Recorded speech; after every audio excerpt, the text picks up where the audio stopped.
আল্লাহর এক বান্দা ছিল নামাজে সেজদায়। তখন আল্লাহ রাব্বুল আলামিন তাকে ডাক দিয়ে বলে, বান্দা তুই যতই নামাজ পড়, যতই সেজদা কর, তোর জায়গা জাহান্নাম। এই কথা শুনে বান্দাটি বলল, আলহামদুলিল্লাহ।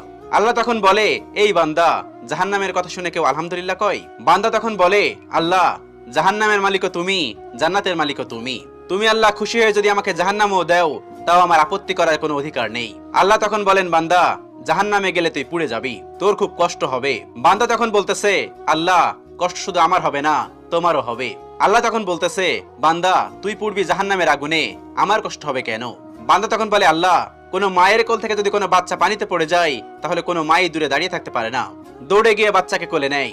আমার বিশ্বাস, ওই মায়ের চেয়ে কোটি কোটি গুণ দয়া তোমার বেশি। আমাকে জাহান্নাম দিলে তুমিও আল্লাহ শান্তি পাবে না। আল্লাহ তখন বলে, বান্দা, এই দলিল তুই কই পাইলি? বান্দা তখন বলে, আল্লাহ, আমাদের জাতির পিতা ইব্রাহিম আলাইহিস সালাম তোমার প্রেম মুখে নিয়ে যখন নমরুদের আগুনে পড়ে গেল, তার আগেই তুমি বলে